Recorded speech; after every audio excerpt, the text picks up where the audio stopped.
Have you ever thought about a day when the night sky is devoid of the moon? This isn't science fiction. It's not an apocalyptic prophecy. This is an ongoing, irreversible, slow farewell. Every year, the moon recedes from us at a rate of 4 centimeters, retreating step by step into the cold, eternally dark vacuum. It has been moving for billions of years, but its departure is quietly determining Earth's fate. This isn't just about losing one more night's light. This is a billion-year-long suicide. Once the moon is gone, Earth will lose its only gravitational anchor. The oceans will stagnate, the Earth's axis will wobble wildly, and the climate will become hellish. And the relatively gentle planet you are living on is nothing more than a fleeting, soon-to-burst bubble in the universe. Today, we trace this death, from the first 4 centimeters each year until the night you can no longer see the moon.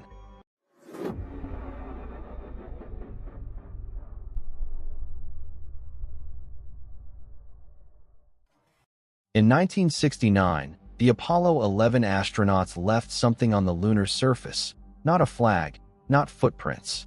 It was a row of laser reflectors. Since that day, observatories on Earth have been firing lasers at these reflectors every day, precisely measuring the Earth-Moon distance. They've been measuring for 50 years. The results are disturbing. The moon is moving away from us at a rate of 3.8 centimeters per year, about 4 centimeters. This number is so small you can ignore it. But if you stretch the time frame to 100 million years, a billion years, you'll find that this tiny number kills everything. Why is the moon moving away? The answer is tides. The rise and fall of the sea that you see every day is actually the moon's gravity pulling on Earth's oceans. But the oceans have friction. They act like brakes, slowing down Earth's rotation. The Earth slows down a little, and the conservation of energy necessitates transferring that energy away. Where? To the moon's orbit. The moon thus gains energy, flying higher and farther away. This is an irreversible separation. Every day of your life is a tiny bit longer than the day before. It's not just a feeling, it's real.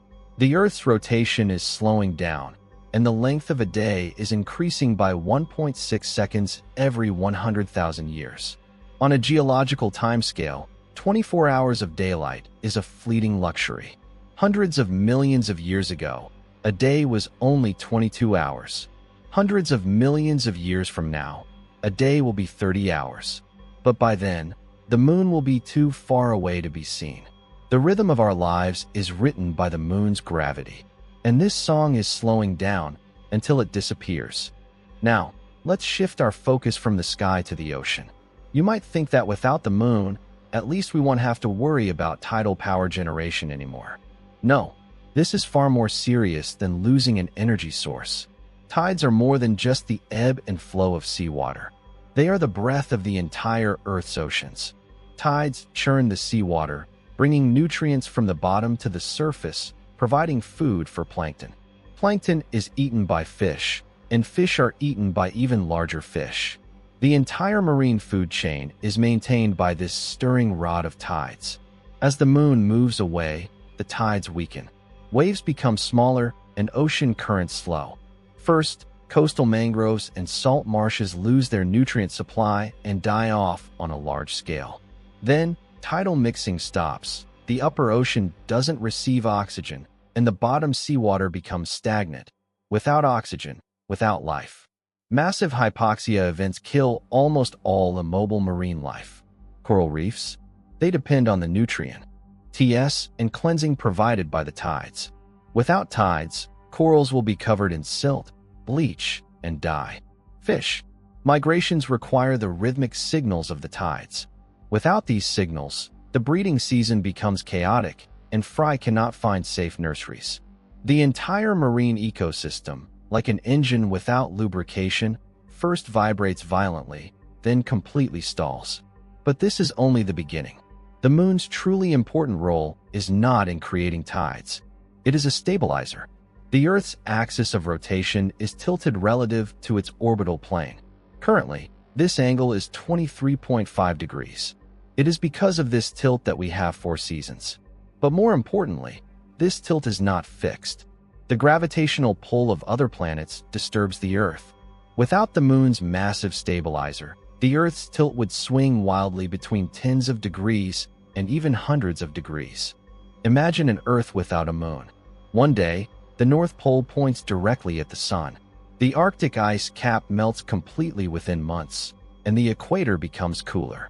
Then, 10 years later, the South Pole is pointing at the sun again. Equatorial jungles freeze into permafrost, and tropical fish are frozen in coral reefs.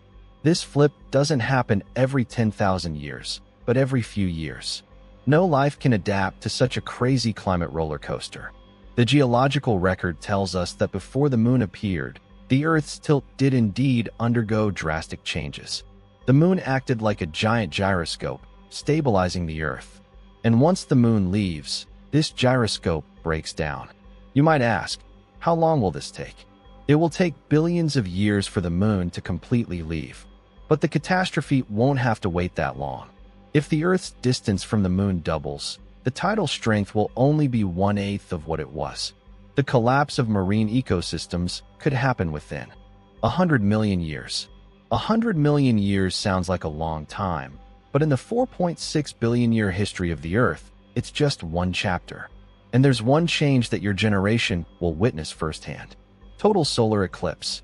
Have you ever seen a total solar eclipse? When the moon happens to block out the sun, the sky darkens, stars appear, and the corona blooms like petals. It's a magnificent sight that words cannot describe. But what you might not know is that total solar eclipses are so rare because the moon and the sun appear to be almost exactly the same size to us. This is a coincidence. The sun's diameter is 400 times that of the moon, but the sun's distance from the moon is also 400 times greater. So they appear to be the same size. But the moon is moving away. This coincidence is being broken. Hundreds of millions of years from now, the moon will be significantly smaller than the sun in the sky. You will never see a total solar eclipse again. At most, you will see an annular solar eclipse, a bright ring of fire hanging in the sky. There will be no darkness, no corona, no awe-inspiring stillness. Total solar eclipses will forever remain a page in Earth's history. And we, the people of today, are among the last generations to witness this miracle. And then, the moon will grow smaller and smaller, from a disk to a bright spot, and finally to a distant point of light. It will no longer illuminate the night, no longer guide seafarers, no longer inspire poets. It will become an insignificant star, indistinguishable from billions of other stars. All the moon goddess legends, moon-viewing poems, and mid-autumn festival mooncakes in human culture will lose their meaning. Not because we have changed, but because the moon will no longer exist in our life experience. Ultimately, this separation will come to an end. When the moon reaches a certain distance, Earth's rotation will continue to slow down due to the loss of the moon's gravity, but the moon's own orbit will also change. Eventually, Earth will reach a state where its day becomes perfectly aligned with the moon's orbital period. This is called tidal locking. At that point, the moon will be permanently fixed in one part of the Earth's sky, never rising or setting. The other half of the Earth will never see the moon again. But before that, something even more terrifying has already happened. Without the moon's stability, Earth's axis has begun to wobble wildly. The polar ice caps repeatedly melt and freeze, causing sea levels to fluctuate by hundreds of meters. Tropical rainforests become deserts, and deserts become ice fields. Waves of mass extinctions will occur. The only organisms that will survive are microorganisms capable of enduring extreme environments underground or in the deep sea.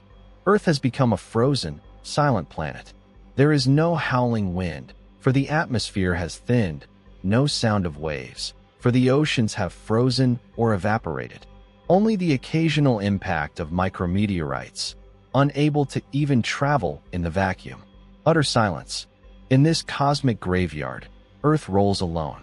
Without the moon's company, without the clamor of life, even without the distinction between day and night. For the sun, too, will grow hotter over billions of years, eventually drying up all the water on Earth's surface. This is the fate of losing the moon. But I want you to remember one thing. The moment you are experiencing right now is an extremely rare period of stability in the universe. The moon hasn't left, the Earth's axis hasn't gone mad, the oceans are still breathing. The moon above you will rise as usual tonight. The tides beneath your feet will rise and fall as scheduled tomorrow. This is a luxury. In this turbulent and indifferent universe, we have seized a brief, gently window of opportunity within billions of years. This is not something to be taken for granted. It is a gift. So next time you see the moon, don't just take a picture. Think about it. It's leaving. Every second, every centimeter. And all you can do is take a good look at it while it's still here. It will go. But at least tonight, it's here.